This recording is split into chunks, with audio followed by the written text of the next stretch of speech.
مفتی صاحب، ہمارے معاشرے میں یہ رواج ہے کہ اگر کسی کی اولاد نہیں ہے تو وہ اپنے عزیز سے وہ بچہ لے کر اس کی پرورش وغیرہ کرتا ہے،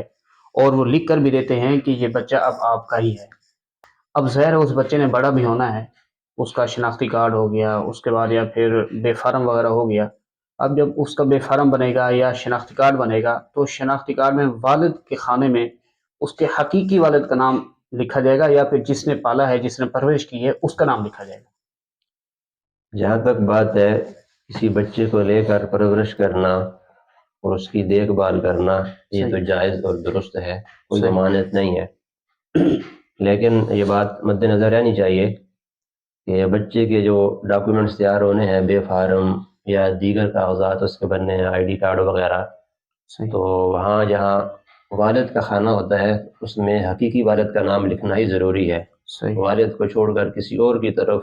نسبت کرنا والدیت کی حدیث شریف کی روشنی میں یہ جائز نہیں ہے، منع ہے۔ قرآن کریم کے اندر بھی آتا ہے ادعوہم لآبائہم هو اقسط عند اللہ۔ اسی صحیح طرح حدیث شریف میں آتا ہے، جناب نبی کریم صلی اللہ صلی علیہ اللہ وسلم علیہ نے ارشاد وسلم۔ فرمایا جو اپنے والد کو چھوڑ کر کسی اور کی طرف نسبت کرے اپنی والد کی تو یہ کفر کے قریب ہو جاتا ہے، اللہ اس لیے اس سے احتیاط کرنی چاہیے، حقیقی والد کا نام ہی لکھا جائے۔ مجھ سے اسی سوال کے متعلق ایک اور سوال بھی ہے کہ اگر راستے میں چلتے ہوئے کوئی بچہ مل جائے، اب ظاہر ہے اس کے بچے کے نہ تو والد کا پتہ ہے نہ والدہ کا پتہ ہے، جب اس کے کاغذات وغیرہ تیار ہوں گے تو اس کے والد کے خانے میں کس کا نام لکھا جائے گا؟ یہ اگر راستے سے کوئی بچہ مل گیا یا کسی رفائی ادارے سے اس کے ماں باپ کا پتہ نہیں ہے اور کوئی آدمی اس بچے کو اپنے پاس لے آیا، اس کی پرورش کر دی، اپنا بچہ بنانا چاہتا ہے، صحیح اور ایسا کرنا اجر ہے، پیسے ثواب ہے بے کہ شک کسی بچے کو اٹھا دینا، پرورش کرنا اس کی۔ لیکن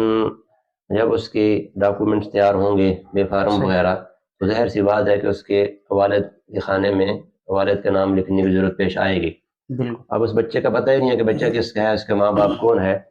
تو یہاں پر بھی حقیقی والد کو پہلے تلاش کرنا چاہیے جتنا ہو صحیح سکے۔ اگر اس کا ملنا مشکل ہو، معلومات نہ ہو، تو پھر والد کا نام لکھنے کی بجائے وہاں سرپرست کے طور پر اپنا نام لکھا جا سکتا ہے، یعنی بالکل جس کے بالکل والد کا پتہ نہ ہو اور دوسرا آدمی اپنا نام لکھوانا چاہے تو بحیثیت والد نہیں بلکہ بحیثیت سرپرست۔ سرپرست لکھوا سکتا ہے۔